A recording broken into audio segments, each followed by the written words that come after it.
Many problems that human beings are suffering is simply because we have lost that awareness as to how to be in sync with the many forces. If you become in rhythm with life, you will also wake up somewhere after 3 a.m.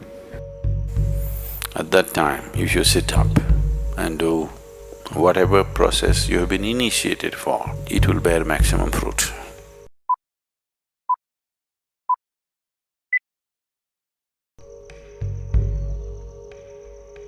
In the way the planet is spinning and what is happening, something very fundamental changes somewhere between 3:20 to 3:40. This is called Brahma Muhurtam. This is relevant only up to 33 degrees latitude. Your system, human system, functions in a certain way. It is a possibility. So, there has been an awareness about making use of this possibility.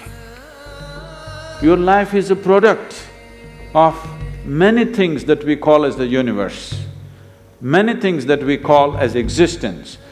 So we are a consequence of a certain phenomenal happening that we call as cosmos. We are not an individual existence. So when you get in sync, certain things will happen. You know, there's a cicadas in where we are in Tennessee, the US ashram, they wake up once in 17 years. Can you beat it? They know it is 17 years and they come awake and they breathe and they go back to sleep. They're keeping time once in 17 years, no alarm bell anywhere. Well, how is this? I'm saying they're in sync with nature. We have lost sync within nature and we think that is our nature. No.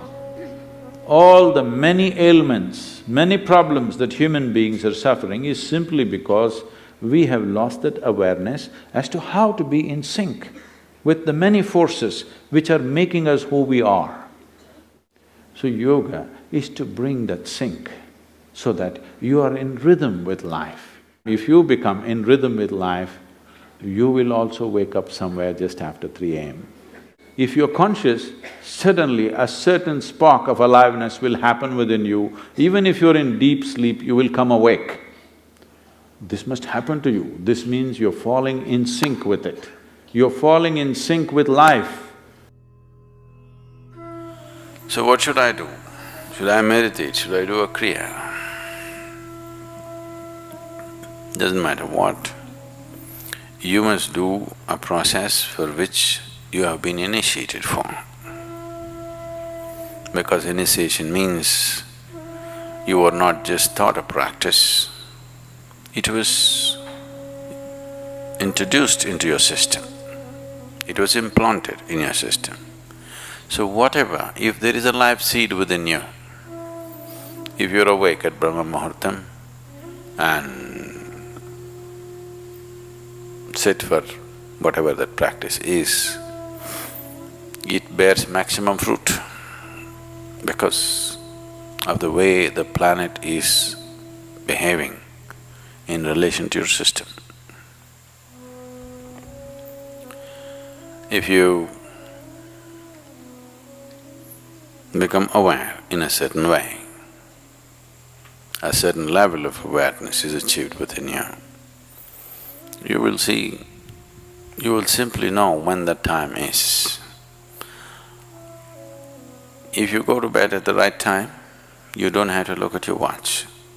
You will always know when it is 3:40, because the body will behave in a different way.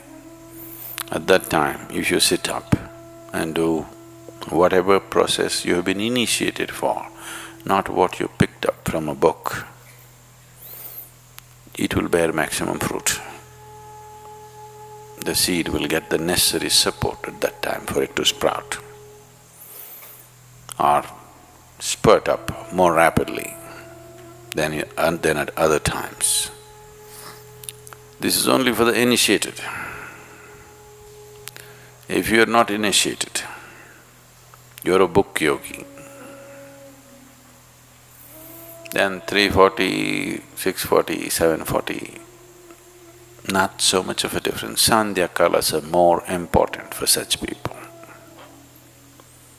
Sandhya means 20 minutes before sunrise, 20 minutes after sunrise,